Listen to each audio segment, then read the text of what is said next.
인물중심 기업 분석 CEO 톡톡. 안녕하십니까, 곽보현입니다. 오늘도 지난 시간에 이어서 배재훈 H&M 대표이사 사장에 대해서 이야기해 보도록 하겠습니다. 오늘은 배재훈 사장이 H&M의 경쟁력을 위해서 어떤 전략을 펼치고 있는지, 그리고 해운 재건 계획이 앞으로 어떻게 진행될지 알아보도록 하겠습니다.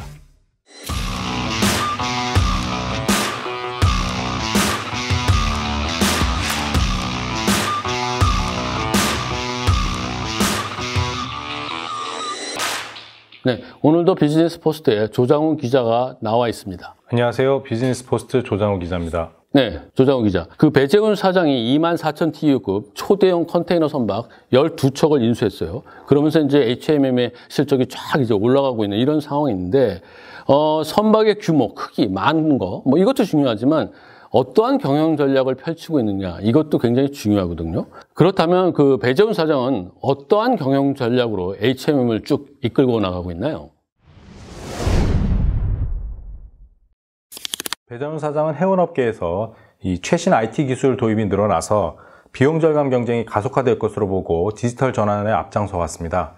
배재훈 사장은 초대형 컨테이너 선박 12척을 인수하는 데 맞춰서 디지털 전환 작업을 진행했는데요. 대표적 디지털 전환 사례로 선박 종합 상황실을 열었고, 그리고 통합 IT 시스템을 구축했습니다. 네, 그 선박 종합 상황실, 그러면 이제 9월 말에 부산에서 문을 연 H&M 종합 상황실, 이걸 말하는 것 같은데, 자, 종합 상황실이다. 이러면 이제 해운업에서 뭘 얘기하는 건가요? H&M 선박 종합 상황실에서는 이 선박의 위치나 입출항 정보, 그리고 기상 상황, 연료 소모량 등을 이제 종합적으로 정보를 취합해서 본사와 연락을 하면서 공유를 합니다. 또한 종합 상황실에서는 선박이 승인하면 육상에서 원격으로 운항 중인 선박을 조정할 수 있다고 합니다. 원격으로 육상에서 배를 이제 조정한다. 역시 그 IT 기술이 이제 뛰어나니까 이제 여러 가지 새로운 일들이 벌어지고 있네요. 자, 근데 배재훈 사장이 초대형 그 컨테이너 그 인수에 맞춰서 이 종합 상황실을 열었다, 이렇게 좀 얘기를 했거든요. 자, 이게 좀 어떤 관련이 있나요?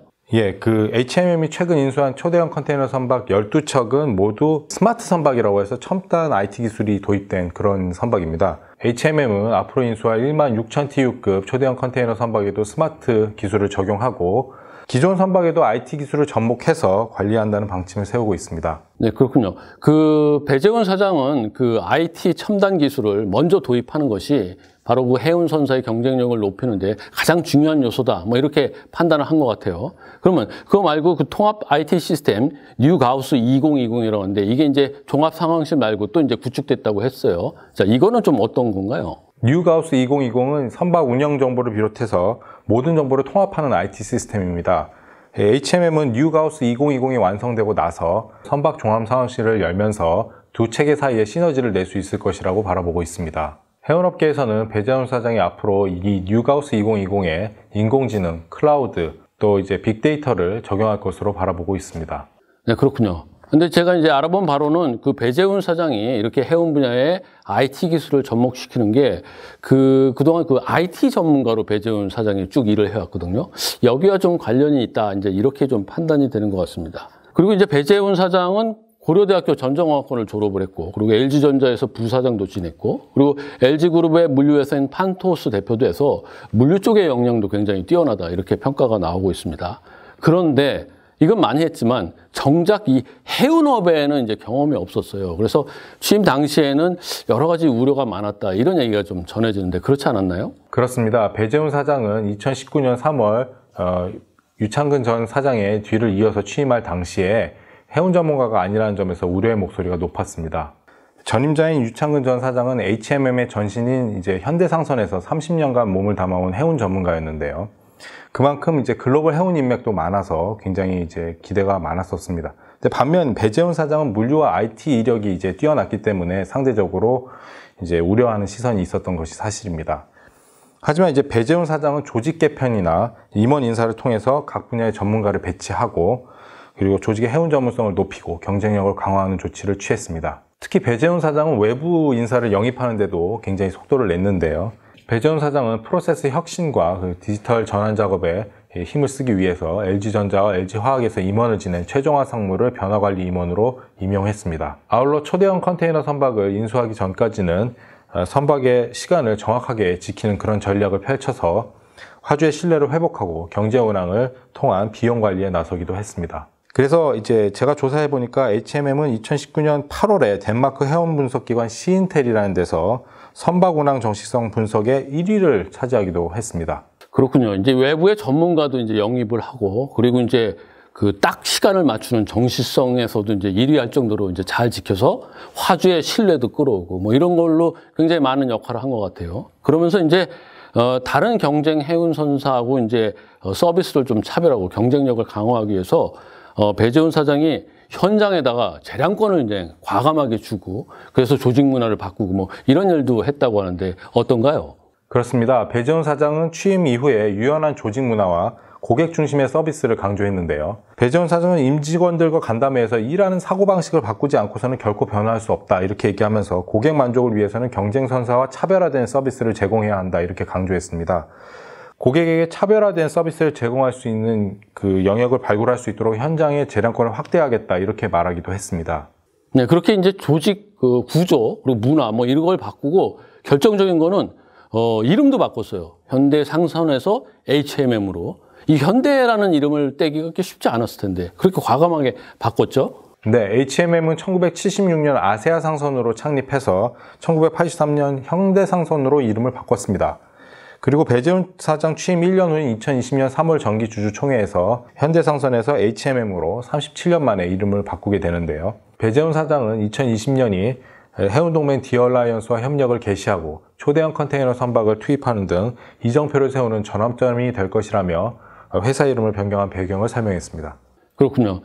배재훈 사장이 이렇게 자신감 있게 경영 전략을 펼칠 수 있었던 거는 뭐 그의 경험 또 이력 그리고 독특한 그런 노하우 뭐 이런 것들이 다 접목이 돼서 나온 게 아닌가 이런 생각이 듭니다.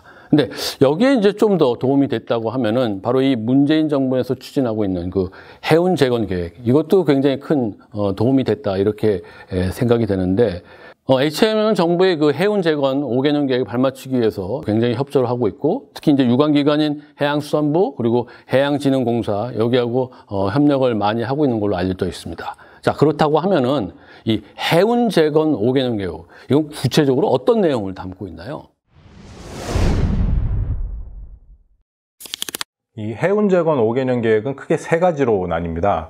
첫 번째로는 안정적 화물 확보, 그리고 두 번째는 선박 확충을 통한 해운 경쟁력 복원, 그리고 세 번째는 선사 간의 협력 강화입니다. 이 가운데 핵심적인 내용은 초대형 컨테이너 선박을 포함한 200여 척의 선박을 늘리는 해운 경쟁력 복원에 있습니다. 그렇죠. 일단 배를 늘려야 경쟁력이 생기니까 해운 경쟁력 복원이 가장 우선돼야 될 것 같네요.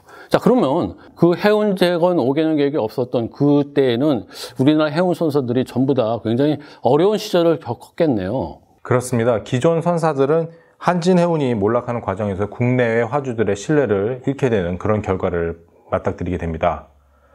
또 국내 화주들도 어려움을 겪게 됩니다. 한국해양수산개발원의 보고서에 따르면 한진해운 사태 이후 우리 화주들은 운임 상승과 선봉량 부족 문제를 겪게 됩니다. 2017년 한국화주협의회가 조사한 결과에 따르면 수출 운임이 상승했다라고 응답한 기업이 65.4%였고 선복 부족에 따른 운송 차질 문제를 겪고 있다고 응답한 기업이 57.5%에 달합니다. 네, 그렇죠. 이 수출 비중이 높고 삼면이 바다인 우리나라의 상황에서는 화주들이 외국 선사를 이용하면은 운임도 그렇고 선봉량, 그러니까 내 짐이 들어갈 이 공간을 얘기하는 이 선봉량도 굉장히 어려움을 겪을 수밖에 없지 않았나 이런 생각이 드네요. 그래서 이제 해운 재건을 하는데 여기에서 지금 주도적 역할을 하고 있는 기구가 이제 한국해양진흥공사로 알려져 있어요. 이 공사가 이제 2018년 7월에 출범했는데 지금까지 조사한 바로는 49개 회사에 4조 2천억 원가량을 지원을 했습니다. 그런데 이제 HMM이 유일한 그 원양 국적 선사예요. 그래서 이제 해양진흥공사하고 이제 협조를 하면서 일이 나왔는데 좀 성과가 좀 어떻게 나오고 있나요? HMM은 정부의 해운 재건 계획과 자구 노력으로 살아나고 있습니다. 글로벌 해운 분석기관 알파라이너에 따르면 2020년 9월 HMM은 선봉량 기준으로 대만 선사 양밍을 제치고 글로벌 8위에 오르게 됐습니다.